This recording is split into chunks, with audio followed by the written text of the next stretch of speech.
दांत वाली बहू। रंजना कभी ब्रश नहीं करती थी।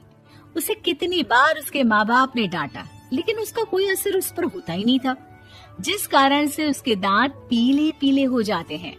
शादी के बाद। अरे बहू, वैसे तो तुझ में कोई कमी नहीं है, पर तेरे दांत इतने पीले कैसे हैं बेटा? कैसे मतलब? कोई सर्जरी थोड़ी ना कराइए। वो तो क्या नाम, मैं ब्रश नहीं करती थी तो पीले हो गए। अब क्या करूं? आप कहे तो लाल करवा लूं या फिर काले? यार ये क्या है, क्यों माँ से लड़ रही हो? लड़ रही हूँ? अरे मैं लड़ रही हूँ या ये बोल रही है कि दांत पीले हैं, पीले? अरे तपस्या थोड़ी ना की है इन्हें पीले करने के लिए। बकायदा ब्रश नहीं किया है 20 साल तक, तब जाकर। छी, कैसी बात कर रही हो? ये उस वक्त तो पीले नहीं थे जब हम लोग तुम्हें देखने आए थे। अरे तब साफ करवा लिया होगा डेंटिस्ट के पास जाकर। अब देखो कैसे पीले पीले लग रहे हैं।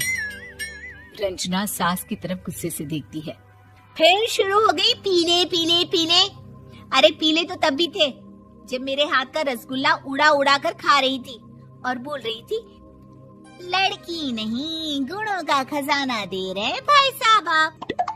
खैर, अब वो लोग करते भी तो क्या करते, पीले दांत वाली बहू पल्ले पड़ी थी तो झेलना तो था ही। एक दिन कीर्तन में रंजना गाना गा रही थी। अरे कमला बहन, माँ का द्वार है, यहाँ तो सब शुद्ध होकर आते हैं, फिर अपनी बहू को ब्रश भी नहीं करवाती तुम। दूर से पीले पीले दांत भक्ति में बाधा उत्पन्न कर रहे हैं। अरे कोई 2 साल के बच्चे थोड़ी ना लेकर आई हूँ मैं बहू बनाकर। अच्छी खासी लड़की है, अरे कैसे करवाऊं ब्रश? ये तो उसे खुद करना चाहिए ना। अब माँ बाप तो इसके जैसे तैसे निपटा दिए, ये नहीं सोचा कि सास कैसे संभालेगी। सास बहू को लेकर घर आ जाती है, लेकिन सोच लेती है कि अब इसे लेकर कहीं नहीं जाएगी। अगले रोज बहू कहती है, अरे क्या हो गया, मंदिर नहीं जाना क्या? कीर्तन का वक्त हो रहा है। मेरी मधुर वाणी से कान्हा जी जागते हैं और सोते हैं। आप तो जानती है ना उनकी भक्ति में कितना मन लगता है मेरा। वो क्या है ना, तबीयत ठीक नहीं लग रही है मेरी, आराम करूंगी मैं। तबीयत ठीक नहीं लग रही? अभी तो मिथुन के गाने पर नाच रही थी आप, और अब बोल रही है कि तबीयत ठीक नहीं लग रही। अरे भक्ति में मन लगा लो सासू माँ, ऊपर जाना है, क्या मुंह दिखाओगी आप? हाँ? सास को बहू की बात पर गुस्सा आ जाता है।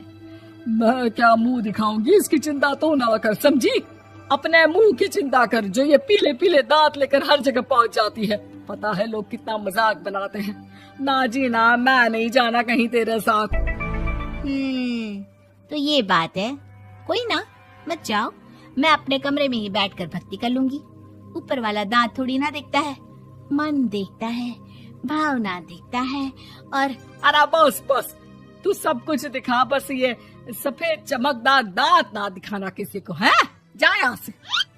बहू को सास की बात का कोई फर्क नहीं पड़ता, वो तो जैसी थी वैसी ही रह जाती है।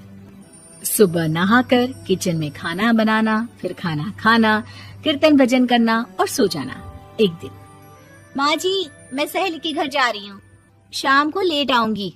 हाँ हाँ तो जाना, मैंने कौन सा तेरी आरती करनी है घर पर बैठकर। रंजना सहेली के घर जाती है, जहाँ वो पार्टी में जाने की तैयारी कर रही होती है। अरे शिखा, कहाँ जाने की तैयारी कर रही है? मैं गलत वक्त पर आ गई क्या? अरे नहीं यार, उल्टा सही वक्त पर आई है। मैंने ये साड़ी और ज्वेलरी निकाली है यार, शाम को इनके ऑफिस की एक पार्टी में जाना है। बताना कैसा लग रहा है ये सब? नहीं यार, इस ड्रेस के साथ तो वो वाली ज्वेलरी अच्छी लगेगी। हाँ हाँ सही बोल रही है, मैंने ध्यान ही नहीं दिया। वैसे तो हमेशा से मस्त फैशन सेंस रखती है। तो बड़ा जाती होगी ना पति के साथ पार्टी में। रंजना कुछ नहीं बोलती, बस सोचती है कि यार काश ये बात सही हो जाती, पर मैं क्यों नहीं जाती पार्टी में? क्या इन लोगों की कोई पार्टी होती नहीं होगी?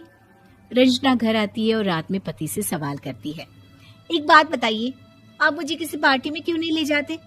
क्या आपके यहाँ ऑफिस में पार्टी नहीं होती? पति बेचारा क्या कहता कि दांत पीले हैं तुम्हारे इसलिए। अरे कोई पार्टी होती नहीं हम लोगों के ऑफिस में, तो कहाँ से लेकर जाऊं?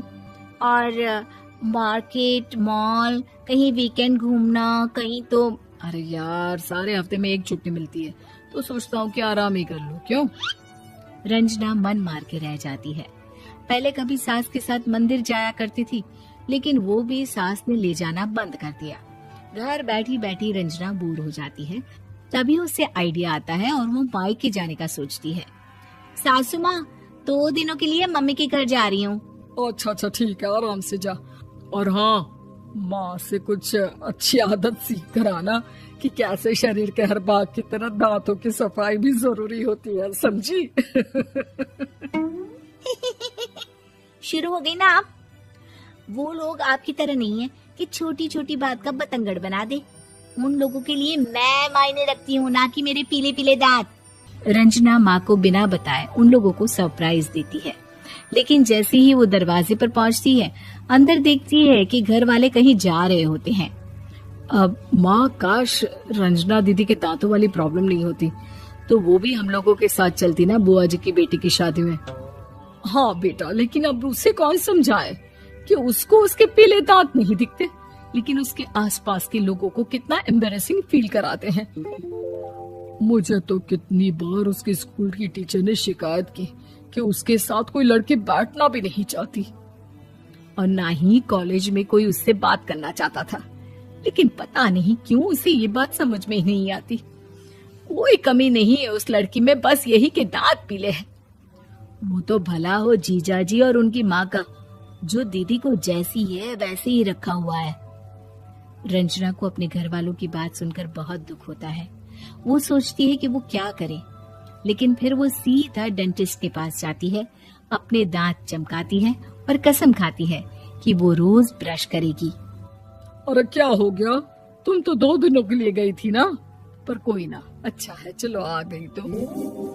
रंजना सास के सामने आकर खड़ी हो जाती है और पूरी स्माइल करती है, उसके चमकदार दांतों को दिखाती हुई। चले मंदिर। माँ, मुझे माफ कर दीजिए, मैंने आप लोगों को बहुत एम्बैरेसिंग फील करवाया। मैं आज से रोज ब्रश करूंगी।